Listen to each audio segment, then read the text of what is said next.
Bismillahirrahmanirrahim.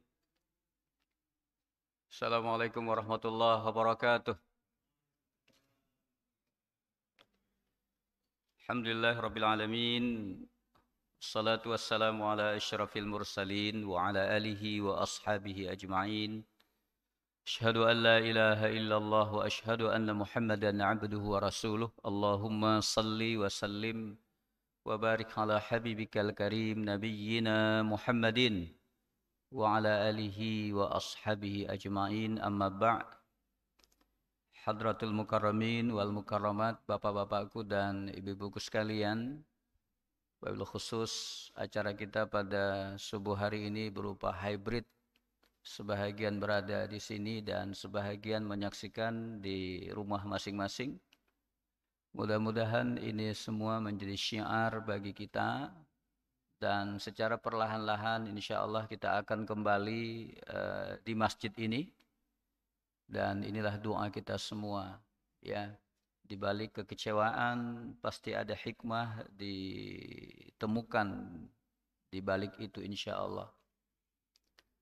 Bapak dan Ibu para jamaah yang dimuliakan Allah Subhanahu wa taala, kajian kita pada subuh hari ini sesungguhnya adalah tanda-tanda hilangnya sebuah kehidupan. Meskipun dialog dari Rasul kepada Jibril ini adalah kaitan dengan tanda-tanda tugas Jibril setelah Rasul sudah tidak ada. Tapi sinyal yang muncul dari situ adalah ketika itu telah diangkat oleh Allah Subhanahu wa taala, maka nilai-nilai kehidupan kita sesungguhnya sudah berkurang. Di dalam kitab Nurul Absar karya Asy-Syabalanji kita temukan ini dialog. Ruya anna Jibril alaihi salam nazala 'ala Nabi sallallahu alaihi wasallam fi ma'rakati Mu'tah. Jadi ini dialog Rasulullah sallallahu alaihi wasallam dengan malaikat Jibril. Kita tahu Bapak Ibu sekalian, malaikat Jibril itu sesungguhnya adalah pimpinan dari para malaikat. Jibril itu betul bertugas menyampaikan wahyu.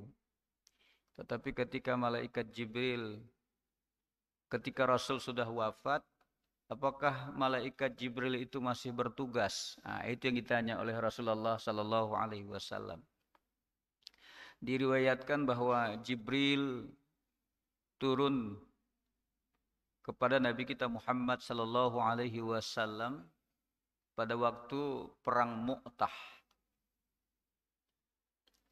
Faqala lahu an-nabiy sallallahu alaihi wasallam, maka baginda Rasul sallallahu alaihi wasallam bertanya kepada Jibril, "Ya Jibril, hal tanzilu ba'di, apakah engkau nanti akan turun setelahku?" Nah, jadi dia tanya itu kepada Jibril. Ya Jibril, apakah engkau turun nanti setelahku lagi? Tidak ada. Faqala Jibril, maka Jibril menjawab, "Na'am ya Rasulullah." Ya aku akan turun. Jadi Jibril akan turun.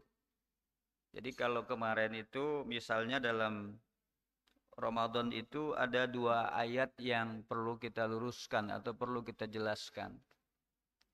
Kaitan dengan turunnya malaikat. Ya, ada ayat dalam Quran misalnya, innalladzina qalu rabbuna Allah summa istaqamu tatanazzalu alaihimul malaikah. Di situ hurufnya tatanazzalu.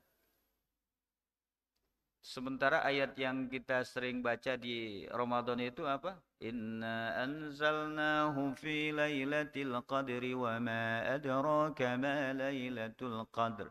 Lailatul qadri khairum min alfi syahr. Tanazzalul malaikah. Nah, di situ tanazzal. Ayat yang tadi itu tatanazzal. Maknanya apa? Tatanazzal itu malaikat itu turun setiap saat. Malaikat yang mana? Malaikat seluruhnya. Kapan itu? Ketika innalladzina qalu rabbunallah summastaqamu. Ketika kamu mengatakan kamu beriman kepada Allah, kemudian kita istiqamah dengan keimanan itu, tatanazzalu alaihimul malaikah. Malaikat itu senantiasa turun. Maka sering kita sebut ini meskipun kita yang ngaji ini kelihatannya orangnya seperti ini gitu. Tapi sebenarnya malaikat di sini. Tatanazzalu alaihimul malaikah alla takhafu wa la tahzan wa abshiru bil jannah. Nah, sementara tanazzalul malaikatu warruh itu maknanya khusus di malam Lailatul Qadar. Itu malaikat turun. Maka disebutlah Al-Qadar. Al-Qadar itu maknanya bisa disebut dengan sempit. Kenapa sempit? Karena kita tidak bisa menduga kapan itu Lailatul Qadar terjadi. Sebagian mengatakan sempit. Kenapa? Karena dengan turunnya malaikat yang jutaan itu, sempit ini terasa dunia. Nah, jadi ini masalah keyakinan, Pak. Ini masalah akidah. Jadi kalau kita di rumah kita selalu membaca Al-Quran, selalu hidupnya dalam keadaan ta'abbudi kepada Allah, tatanazzalu alaihimul malaikah.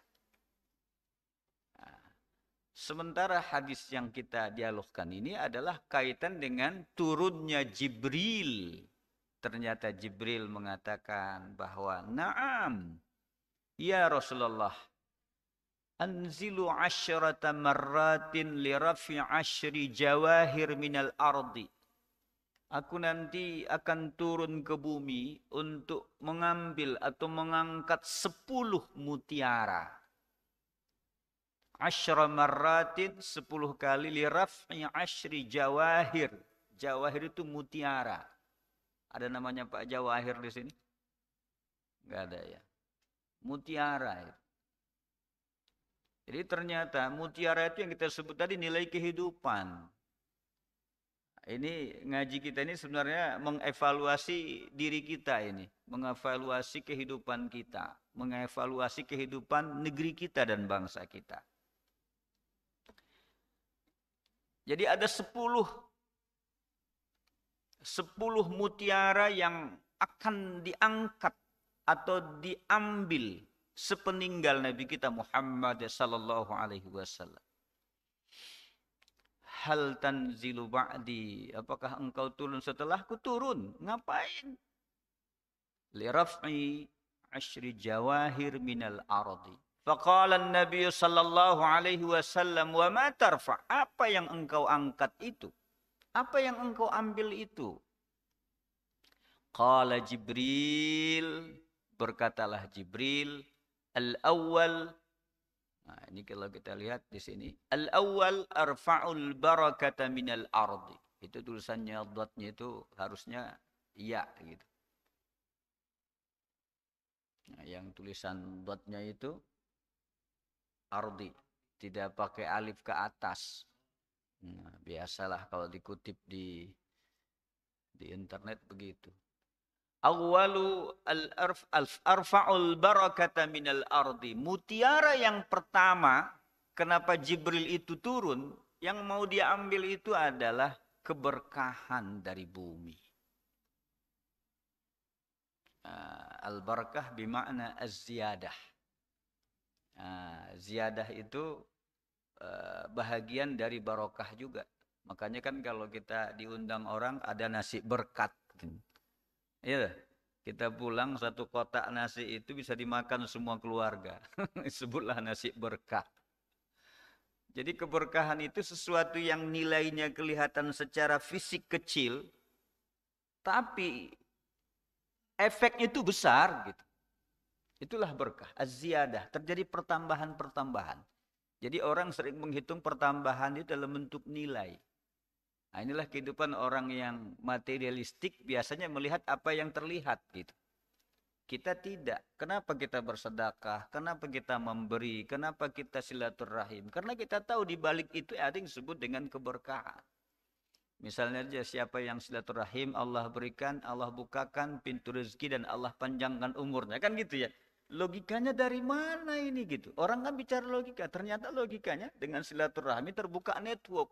Dengan terbuka network banyaklah informasi tentang kehidupan. Bagi pebisnis itu jadikan sebagai upaya peluang untuk mendapatkan job baru. Ya kan gitu ya? Kan itu yang sesungguhnya yang dimaknai di situ. Kemudian ketika dia wafat, orang ingat dengan dia semua. Secara fisik dia sudah wafat, tapi kenangan-kenangan yang ditimbulkan dengan silaturahmi itu diingat orang. Maka disebutlah panjang umur. Nah, karena itulah maka orang yang punya karya dalam hidupnya tidak pernah mati di mata kita. Benar nggak Pak? Para ulama kita itu, penulis-penulis itu, nggak pernah mati. Makanya Khairul Anwar bilang, aku ingin hidup 1000 tahun lagi. Ya tuh? Ternyata dia sudah wafat, tapi karyanya diingat orang. Yang kita kenal lah Buya Hamka misalnya. Sudah wafat, tapi karyanya diingat orang. Makanya menulis itu sesuatu yang luar biasa. Jadi menulis adalah bahagian dari silaturahmi dalam bentuk al-qalam menulis. Nah, keberkahan itu dari bumi diangkat oleh Allah. Misalnya saja, tanam-tanaman sudah tidak subur lagi, gitu ya. Apalagi hasil bumi itu sudah tidak sesuai dengan yang sesungguhnya. Itu bahagian dari keberkahan. Apakah itu sudah terjadi? Wallahu a'lam. Ya. Nah, kemudian yang kedua disebutkan di situ wasani, dan kali kedua aku akan datang atau akan angkat adalah arfa'ul mahabbata min qulubil khalq. Mutiara yang kedua yang diambil adalah rasa cinta dari hati manusia. Kita kalau menyaksikan tayangan-tayangan kaitan dengan kriminal gitu ya. Betapa orang sudah tidak ada lagi yang namanya pembunuhan, yang namanya membuang anak. Rasanya sudah seperti biasa aja gitu ya. Sudah tidak ada lagi rasa kasih sayang itu gitu. Masya Allah. Bapak, kalau Bapak menyaksikan misalnya tayangan tentang Rohingya gitu. Kira-kira hati kita gimana Pak? Kemarin ada saudara kita dari Rohingya itu terdampar di pantai daerah Aceh gitu. Ketika kita membaca berita itu ada nggak getaran sedih? Kalau masih ada Pak, bersyukurlah kita. Tapi kalau sudah tidak ada lagi getaran itu, mutiara itu masih ada dalam hidup kita. Kalau ada, maaf, orang-orang fakir di sekitar kita, tidak diperhatikan hidupnya. Dan ketika membaca berita itu, tidak tergerak untuk nyari itu. Saya kemarin instruksikan ketua wilayah saya di Aceh, ketika ada berita seorang anak diikat karena ketangkap nyuri celengan masjid. Ada berita itu kan, viral itu kan. Seorang anak diikat, kemudian dibawa seperti hewan dibuat itu anak kecil. Padahal dia nyuri itu karena ingin membantu bapaknya yang dalam kondisi kurang sehat. Kita suruh teliti dan datang ke rumahnya. Kita bilang, ambil itu anak, sekolahkan. Kita biayai. Cepat itu lakukan. Mereka gerak cepat Pak, ditemui itu anak. Setelah diteliti, sesungguhnya tingkat keinginan dia untuk mengambil itu sebenarnya karena keterpaksaan. Bukan karena nakalnya, tapi keterpaksaan. Ini kan sebenarnya kritik sosial ini. Kritik kepada siapapun yang rasa kepeduliannya sudah hilang. Sehingga hidup seenaknya atau hidup dengan sendiri gitu.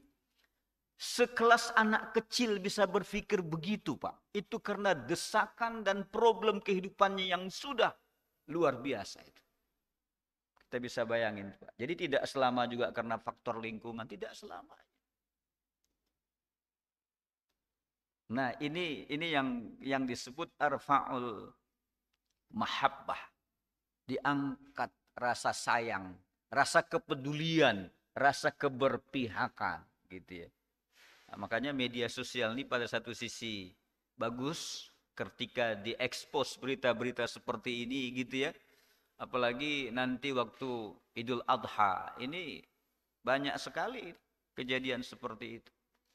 Apalagi kalau misalnya ada seorang maaf yang secara ekonomi dia nggak sanggup, tapi dia berusaha untuk berkurban. Ini kan sesungguhnya mengetuk kita ini. Mengetuk kita betapa tingkat kepedulian orang yang dia sesungguhnya secara hitung-hitungan kita tidak, tapi luar biasa. Nah, belum lagi nanti ada yang nanya ke saya nih, gimana Pak Kiai itu jamaah haji yang udah 2 tahun nggak berangkat? Ya toh? Nah, ini dua kasus yang berbeda. Kasus keberangkatan dibatalkan satu sisi, kasus uangnya kemana pada sisi lain. Jadi ada dua hal di situ. Nah, yang pasti bahwa ketika masih ada rasa cinta, rasa sayang di hati kita, Allahu Akbar. Tadi seekor kucing masuk gitu ya. Dia ngeong, ngeong, ngeong. Ya kan gitu ya. Sebenarnya kan mungkin kita nggak tahu bahasa dialognya gitu ya. Tapi barangkali dia lapar gitu. Nah, kepedulian kita ke situ itu bagian dari mahabbah. Itu kan bahagian-bahagian. Makanya kalau saya sering itu buka ada ibu-ibu kehidupannya biasa. Ternyata dia kumpulin kucing-kucing liar. Dia kasih makan setiap hari. Allahu Akbar. Padahal maafnya dia seorang pemulung. Ada berita itu Pak. Kalau kita rajin klik-klik begitu itu ada itu. Seorang pemulung. Dia kumpulin kucing-kucing yang berkeliaran di jalan itu. Dia kasih makan. Ternyata hewan itu yang menjadi sahabat dia. Nah, jadi kalau bertemu kucing liar, kucing kampung dengan kucing yang dipelihara di rumah itu iri hati dia tuh Pak. Lu enak banget ya. Lu enak banget ya kira-kira gitu tuh kan, makanannya punya kelas sendiri gitu ya, tempat buang kotorannya sendiri gitu ya. Nah, sementara ada kucing yang dibiarin aja. Ini bahagian dari kepedulian, jadi sampai ke situ sebenarnya. Nah, saya karena ditugaskan jadi ketua pusat perbaikan akhlak bangsa ini, banyak sekali penelitian kita kaitan dengan kemerosotan moral dan akhlak dalam kehidupan bermasyarakat kita. Tatanan kemasyarakatannya itu runtuh. Saya kasih contoh kemarin misalnya begini Pak.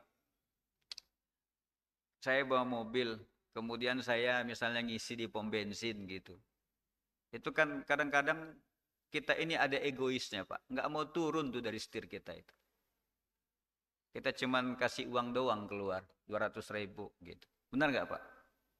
Iya kan? Karena kita menganggap bahwa kita ini harus dilayani gitu. Padahal kalau kita lihat anak itu, dari tadi orang ngantri bolak-balik. Anaknya pakai jilbab nih. Bolak-balik. Luar biasa pekerjaannya. Apalah salahnya kita turun? Turun gitu ya. Kita bantu bukain, kita punya apa namanya itu? Ya itulah tangkinya itu. Apalah salahnya gitu ya. Padahal kita tahu ayatnya dalam surah An-Nisa itu. Wa idza huyyitum bi tahiyyatin fahayyu bi ahsana minha aw rudduha. Apabila orang memberikan penghormatan kepadamu, balas itu penghormatan. Lebih baik. Kalaupun tidak bisa lebih baik, minimal sama. Ini kan bahagian dari kasih sayang nih Pak. Ini bahagian dari kepedulian. Ini bahagian dari merasakan penderitaan orang lain.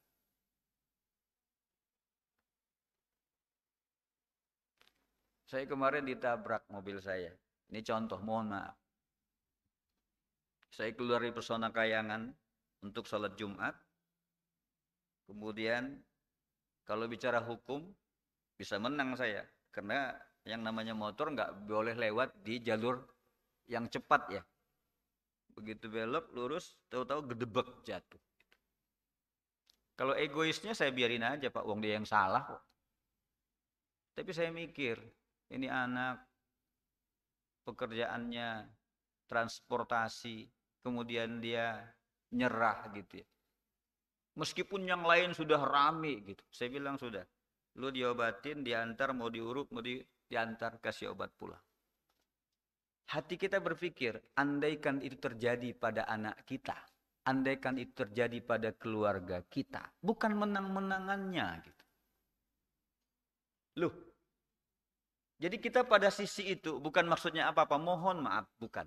Ini bahagian dari tingkat rasa mahabbah itu. Maka wajarlah dalam Al-Quran, Muhammadur Rasulullah. Walladzina ma'ahu asyidda'u 'alal kufar, ruhamma'u bainahum. Itu ditekankan sekali. Muhammad itu Rasulullah. Siapa yang mengaku dirinya sebagai pengikut Muhammad, asyidda'u 'alal kufar, ruhamma'u bainahum. Kamu tegas kepada kekafiran, tapi kamu juga harus berkasih sayang di antara kamu. Jadi ini mutiara yang luar biasa. Mutiara yang luar biasa. Saya yakin insya Allah di bulan, ini kan sekarang bulan Syawal sudah berakhir. Sekarang masuk bulan Dzulqa'dah. Bersiap-siap kita untuk kurban ya. Bersiap-siap untuk haji. Bagi yang berangkat haji. Tapi karena negeri kita sudah batalkan ya sudah urungkanlah. Buatlah dalam bentuk yang lain ya.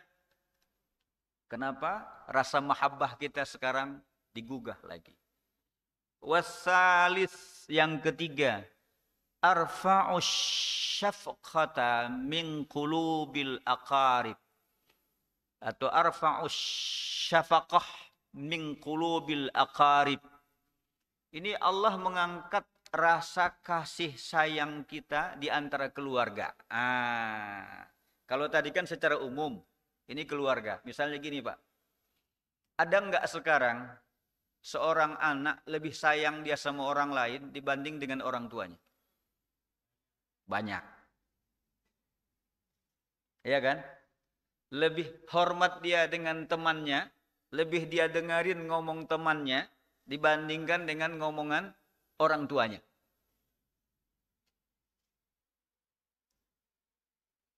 Ada enggak orang bersaudara kandung dengan saudara kandungnya dia enggak akrab. Berantem terus, tapi dengan yang lain luar biasa. Ada satu kisah yang menarik. Ini kisah menarik nih. Saya lupa buku apa yang saya baca itu. Pada satu ketika ada seorang wanita dapat hukuman dari pengadilan. Ketika itu pengadilan bilang begini, kamu bisa selamat dari hukuman ini dengan cara ada penggantinya. Pengganti itu suaminya, anaknya, atau saudara kandungnya. Ditanya kepada wanita ini, kira-kira dari yang tiga ini, siapa yang kamu pilih menggantikanmu? Kira-kira siapa yang dipilih, Pak? Kalau kita lah sekarang, kita lah kejadian nih. Ada istri, ada anak, ada saudara kandung. Siapa yang kita korbankan menggantikan kita ini? Saya akan bisa prediksi yang kita korbankan saudara kita. Yang kita panggil pasti dia dulu itu. Tolonglah abang, tolonglah dek. Kan gitu. Tidak akan dia ambil istrinya, tidak akan dia ambil anaknya. Tapi ternyata ini seorang ibu bilang, ambil anak saya. Kenapa anakmu? Ini kisos, Pak. Kenapa anakmu? Karena bisa jadi saya masih punya keturunan yang lain. Karena saya masih punya suami.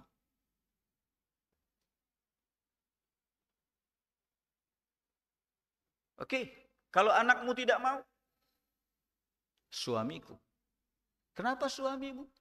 Karena boleh jadi aku bisa menikah lagi. Terus kenapa bukan saudaramu? Apa jawaban dia? Saudaraku tidak akan mungkin lahir ke dunia lagi. Karena ayah ibuku sudah tua. Saudaranya yang terakhir yang dia bela. Sementara yang terjadi sekarang, hanya karena mempertahankan keakraban keluarga ini, anak istri, saudara yang lain bisa tergeser. Bisa rumah dikunci. Lu walaupun saudara, kan gitu ya. Walaupun saudara jangan coba-coba ganggu keluarga saya. Itu yang terjadi. Mungkin karena faktor macam-macam, sehingga kadang-kadang sulit sekali mempertemukan itu. Benar nggak nih Pak? Apalagi kalau bicara masalah warisan. Wah, ini luar biasa ini. Jadi jadi diingatkan kita ternyata mutiara itu tidak hanya kepedulian kepada saudara yang lain, mutiara yang paling luar biasa itu lebih kepada tadi rasa sayang kepada keluarganya telah dicabut. Warabi' yang keempat, arfa'ul adla minal umara. Akan kuambil dari bumi ini keadilan di hati pemimpin. Ini kalau bicara adil, udah tahulah kita itu. Ya, al-adil. Banyak sekali itu ayat tentang keadilan. Hebat ini. Negeri kita ini, dasar negara kita dipilih Pancasila. Salah satu silanya itu apa, Pak? Keadilan. Adil. Meskipun 9 kata hilang di awal, waktu disusunnya itu kemudian akhirnya disepakati. Yang kemarin kontroversi apakah 1 Juni, apa 18 Agustus, gitu ya. Ya tergantung siapa yang mimpin aja lah Pak kalau itu. Nanti bisa jadi mungkin pada saatnya kembali lagi, gitu-gitu aja. Ini duniawi aja kok, nggak usah diribut-ributin lah itu. Asal jangan dirubah aja. Tapi yang jelas ada kata-kata di situ, kata-kata yang diambil dari bahasa Al-Quran semua itu. Ketuhanan yang Maha Esa memang tidak ada di situ. Tapi ketika kedua, apa kedua? Kemanusiaan yang adil dan beradab. Udah dua tuh, adil, beradab. Ya dah? Sila ketiga, Persatuan Indonesia. Nggak ada bahasa Arabnya ya. Sila keempat,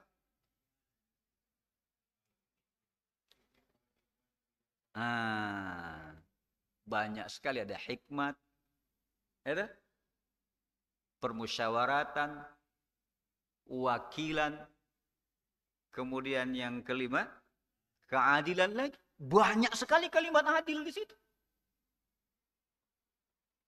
Jadi memang keadilan itu sesuatu yang menunjukkan itu berada pada yang punya kekuasaan.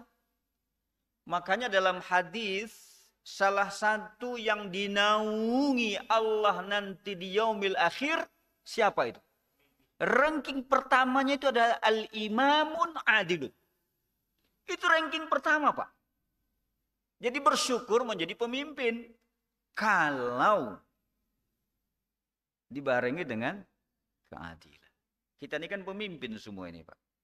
Tergantung kepada tingkat kemampuan kita. Ada pemimpin formal, ada pemimpin non formal. Nah, setidak-tidaknya kita pemimpin di rumah kita sendiri. Maka supaya kepemimpinan itu ada rule-nya, maka ada aturannya. Aturan itulah yang dilakukan.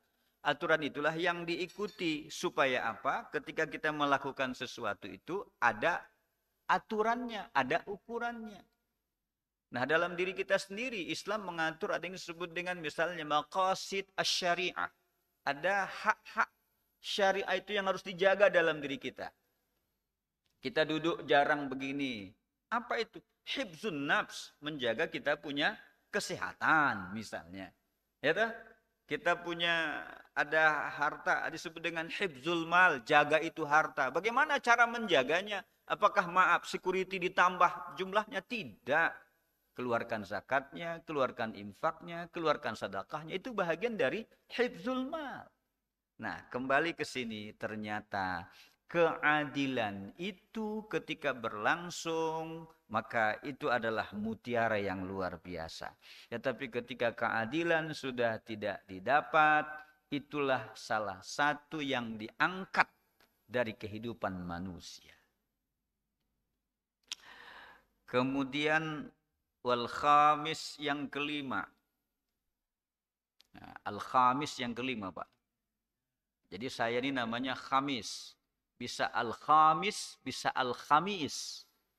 Kalau al khamis yang kelima. Saya anak kelima. Ada gitu ya. Al khamis, harinya hari Kamis. Lahirnya memang hari Kamis. Jadi terserah mau dipanggil khamis boleh, al khamis boleh. Ah gitu, Pak.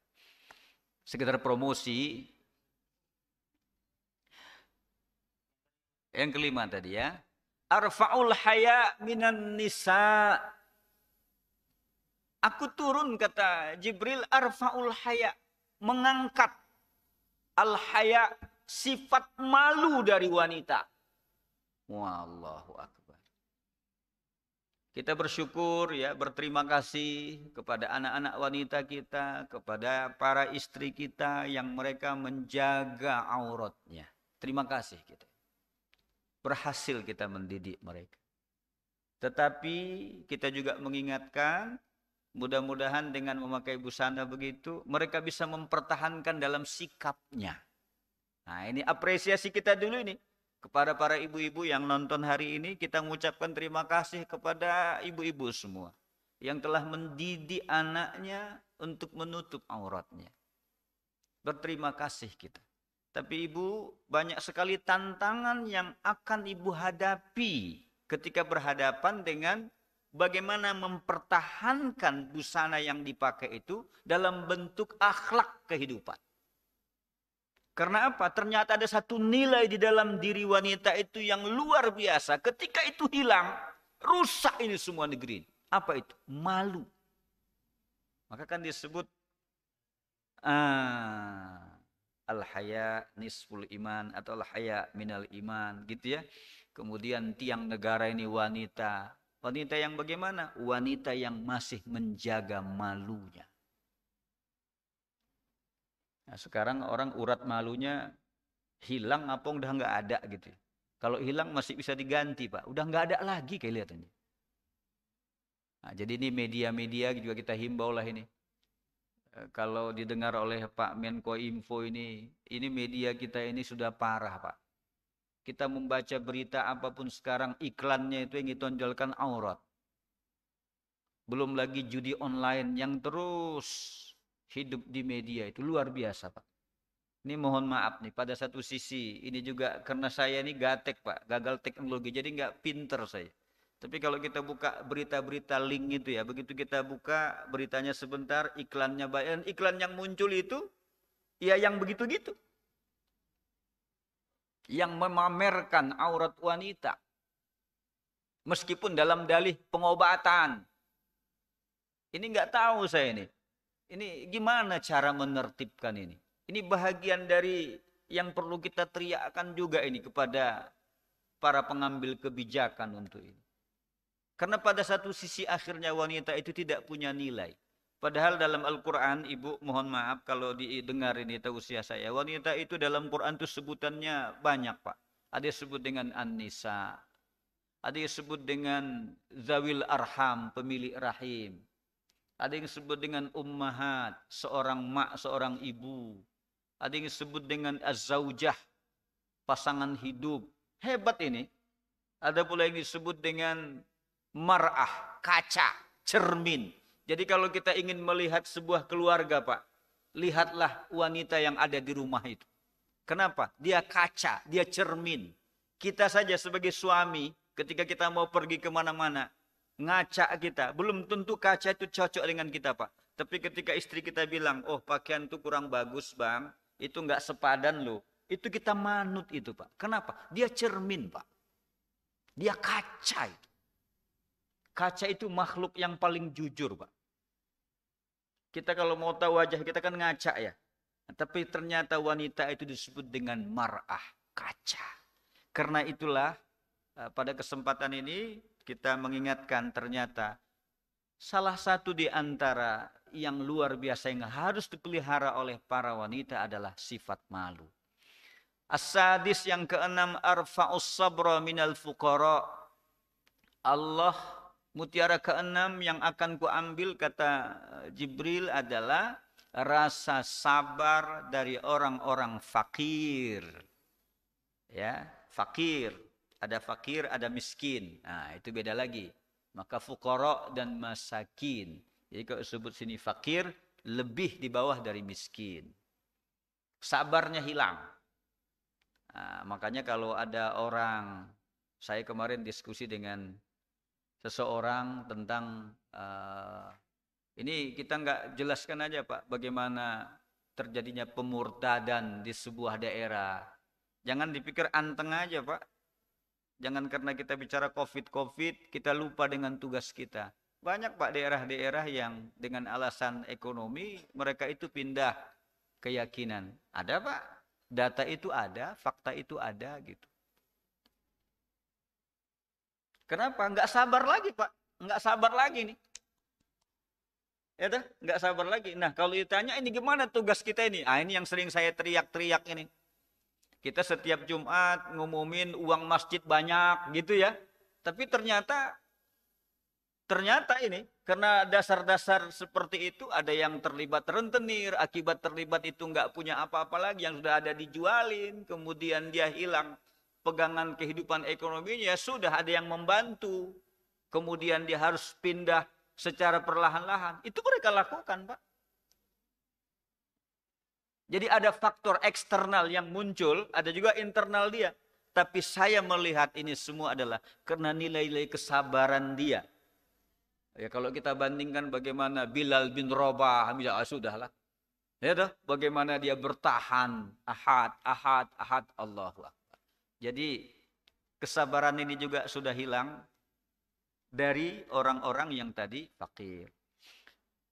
As-sabi' arfa'ul wara' waz-zuhud minal ulama. Jadi kalau disebut dengan ada wara', ada zuhud. Wara' itu maknanya adalah menjaga diri dari yang haram, yang syubhat, apalagi yang haram. Ini bagi kita ini, bagi kami, bagi penyampai dakwah. Sifat wara' dan zuhud. Kalau wara' itu adalah menjaga dirinya dari yang haram, kalau yang namanya zuhud, harta dunia ini itu hanya berada di tangannya, bukan berada di hatinya. Nah, makanya sering ada yang menyindir begini. Pak Kiai, sekarang sudah susah membedakan mana seorang penyampai dakwah, mana sebagai seorang artis. Nah, itu ada juga yang bilang begitu. Makanya saya sering bilang begini, kami penyampai dakwah ini Bapak, seperti air. Baiknya seperti air hujan, Pak. Air hujan itu dari atas turun ke bawah. Kemanapun diundang orang datang. Enggak pun diundang orang datang. Kalau berdakwah di tempat begini Pak, enak Pak, pakai AC ya. Ada YouTube-nya, enak Pak. Coba dakwah kita nun di Nias, di tempat saya di Nias, di Karo, di Mentawai, nun ke Papua, ke dalam-dalam itu. Emang enak Pak? Enggak enak Pak, nyamuk. Kalau kita ke lembah-lembah ada pacet. Itu namanya air. Turun ke bawah. Atau seperti mata air lah setidaknya. Kalau mata air itu kan didatangi orang Pak. Benar gak? Makanya ulama itu kalau udah wafat Pak, jangankan ketika hidup, wafatnya pun didatangi orang. Benar gak Pak? Kan ada ziarah gitu ya. Kan sering tuh ziarah ke Wali Songo gitu ya. Orang datang. Itu artinya dia air, mata air, didatangin orang. Jangankan ketika hidup, wafatnya pun didatangin orang. Itulah keberkahan. Ada seperti air mata. Nah, air mata ini dai-dai, para kiai, para asatid, khususnya mereka-mereka nun di pedalaman, setiap malam dia menangis, Pak. Nangis, memikirkan umat itu. Tantangan itu di mata dia, Pak. Tantangan itu di mata dia. Kalau kita-kita, saya yang berada di perkotaan begini, udah terasa enak juga, Pak.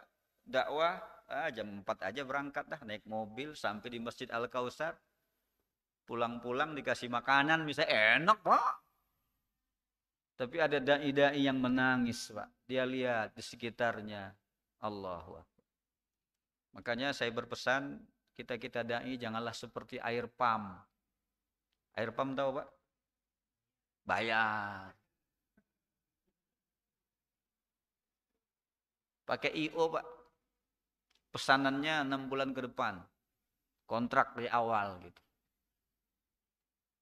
Saya tidak mengkritik itu. Saya mohon maaf, bukan. Tapi saya ingin mengingatkan kita hati-hati. Jangan sifat wara dan zuhud kita tergadai. Karena itu yang diingatkan oleh hadis ini. Apalagi kalau air comberan, Pak. Air comberan tahu Pak? Apa yang keluar dari mulut kita, hoax semua. Membuat orang berantem aja. Ah, ini hati-hati.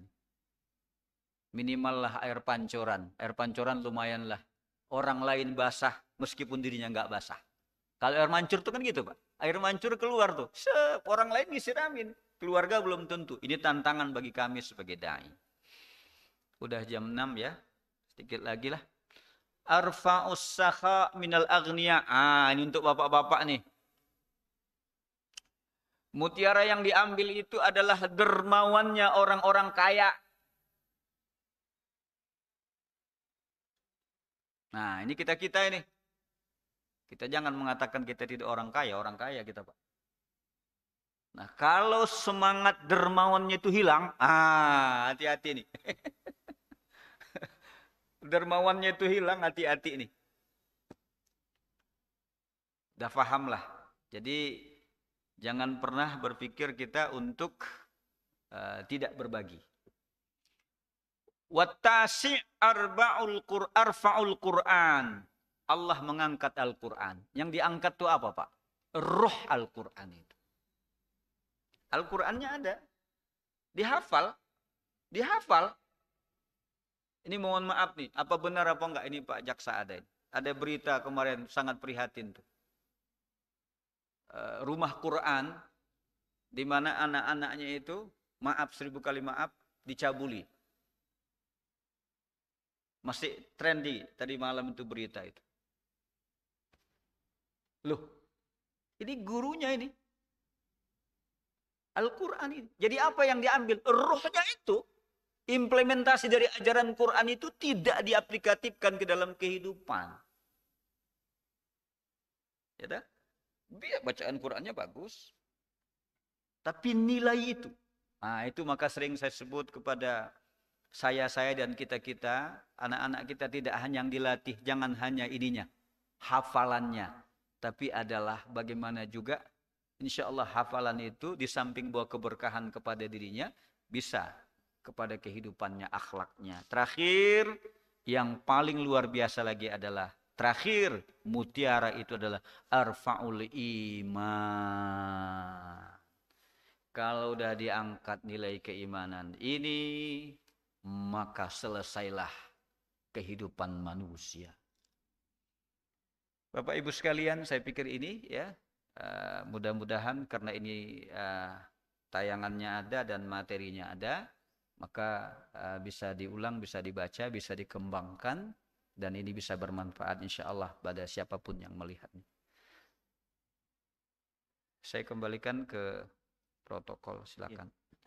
Alhamdulillahirobbilalamin. Terima kasih Pak Kiai atas materi yang telah sampaikan dengan tema yang tadi kita dengar bersama, 10 mutiara yang akan diangkat oleh malaikat Jibril di dunia ini setelah masa tugas beliau menyampaikan waktu selesai kepada Nabi Muhammad. Kami persilakan kepada Bapak Ibu yang ingin bertanya terkait dengan materi ini, sambil nanti nunggu dari Bapak atau Ibu yang secara online akan bertanya. Kami persilakan Bapak serta Ibu yang akan bertanya yang dalam ruangan ini, mohon silakan. Ada pertanyaan?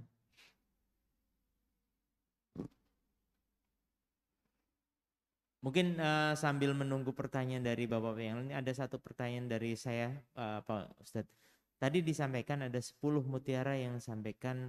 Nah, pada saat mutiara-mutiara itu, terutama terakhir mutiara iman, sudah diangkat oleh malaikat Jibril di dunia ini, kira-kira bagaimana konsekuensi atau kehidupan dunia? Karena kalau ngeliat dari nomor 1 sampai nomor 10 tadi, hilanglah sudah arti manusia sebagai khalifah fil ardi. Mohon bisa dijelaskan Pak. Assalamualaikum warahmatullahi wabarakatuh. Waalaikumsalam. Iya. Saya melihat bahwa ini kan kaitan dengan tugas Jibril. Tapi sebenarnya saya sebut tadi itu, inilah hakikat kehidupan kita. Sifat adil, sifat sabar, sifat dermawan, sifat peduli, kehidupan Qur'ani, gitu ya, iman. Nah kalau sudah diangkat semua, jadi pada satu sisi ini tugasnya dia, Jibril. Tapi sebenarnya kaitan dengan kita-kita, inilah dia nilai kehidupan yang sesungguhnya. Nah, ketika ini sudah diambil semua, tidak ada bedanya lagi kita dengan makhluk selain manusia. Apalagi bedanya? Udah barbar semua itu. Nah, kira-kira begitu. Jadi konsekuensinya ini adalah bahwa ketika semua sudah diangkat dari kehidupan kita, maka nilai manusiawinya, nilai rohaninya, nilai keberpihakannya sudah diambil, maka tidak ada bedanya dengan makhluk yang lain. Maka pada satu sisi ini kita bicara tugas beliau, tugas Jibril, tapi sisi lain sesungguhnya ini mengingatkan kita, jangan sempat ini hilang dari hidup kita ketika kita masih hidup sekarang. Itu sebenarnya. Mungkin tidak semua, tapi ada di antaranya. Maka tadi sebagai evaluasi, boleh jadi rasa sayang saya sudah hilang kepada keluarga, kepada orang lain sayang sekali. Ini diingatin. Sebenarnya itu. Jadi ini makna yang terkandung yang luar biasa itu bukan yang 10 tugasnya itu. Tapi efek dari ketika diambil itu dari diri kita. Kita nilainya bisa sama dengan makhluk selain kita. Saya melihat seperti itu. Baik, terima kasih Pak Ki. Mungkin ada yang ingin bertanya lagi sebelum kita akhiri kajian pada pagi hari ini. Iya, insya Allah sudah jelas lah ya. Alhamdulillah sudah jelas dan belum ada pertanyaan Pak Ki yang dari media online yang dari moderator yang menyampaikan ke kita. Mungkin bisa ditutup, di highlight sedikit kemudian kita tutup dengan doa Pak Ki. Tafadhol. Baik, terima kasih Bapak Ibu sekalian. Seperti yang saya sebut tadi, 10 hal ini marilah kita jaga dalam kehidupan kita ya. Kita upayakan sehingga nilai-nilai tadi tetap terpelihara dan ini yang disebut dengan kualitas dari hidup kita. Masih ada rasa sayang, masih ada rasa cinta, masih ada nilai-nilai kehidupan. Nah, ini harus kita pertahankan dengan sebaik-baiknya. Tugas kita memang berat, godaannya begitu tinggi, lingkungan kita yang luar biasa, tapi kita tidak boleh berdiam diri, tidak boleh cuek, tapi kita harus bersama-sama saling tolong-menolong, saling bahu-membahu untuk meningkatkan kualitas akhlak generasi kita ke depan. Mari kita akhiri pertemuan kita dengan bersama-sama kita membacakan suratul Fatihah. Mudah-mudahan dengan kita bacakan surat Fatihah ini Allah angkat semua musibah yang ada ini. Allah berikan kita kesehatan, keafiatan. Dan yang paling perlu lagi Allah mudahkan urusan saudara-saudara muslim kita di dunia. Khususnya saudara kita di Palestina, di Myanmar, di India, dimanapun saudara kita muslim yang lain, sama dengan kita semua, Allah angkat itu, Allah berikan kesejahteraan. Al-Fatihah. A'udzu billahi minasyaitonir rajim. Bismillahirrahmanirrahim. Alhamdulillahirabbil alamin, arrahmanir rahim, maliki yaumiddin. Iyyaka na'budu wa iyyaka nasta'in. Ihdinas siratal mustaqim. صراط الذين أنعمت عليهم غير المغضوب عليهم ولا الضالين. الحمد لله رب العالمين والصلاة والسلام على أشرف المرسلين وعلى آله وأصحابه أجمعين. اللهم اغفر لنا ذنوبنا ولوالدينا وارحمهم كما ربونا صغارا. اللهم اغفر للمسلمين والمسلمات والمؤمنين والمؤمنات الأحياء منهم والأموات. اللهم أحسن عاقبتنا في كل أمورنا خزي الدنيا وعذاب الآخرة. اللهم إنا نسألك الهدى والتقى والعفاف والغنى. ربنا آتنا من لدنك رحمة وهيئ لنا من أمرنا رشدا. ربنا آتنا في الدنيا حسنة وفي الآخرة حسنة وقنا عذاب النار. وصلى الله وسلم على رسول الله محمد صلى الله عليه وسلم والحمد لله رب العالمين. Terima kasih Pak Kiai atas kajiannya. Semoga kita bisa mengambil hikmah dari apa yang kita pelajari pada hari ini. Sebagai informasi, insya Allah besok setelah batas subuh ada juga kajian dengan tema dari yang diambil dari kitab Tibyan fi Adabil Quran yang insya Allah disampaikan oleh Ustadz Barkun Syarif. Kami harapkan Bapak Ibu tetap bisa bergabung dalam acara kajian yang kita laksanakan di akhir pekan di hari Sabtu nanti. Masih yang mohon maaf sebelumnya. Assalamualaikum.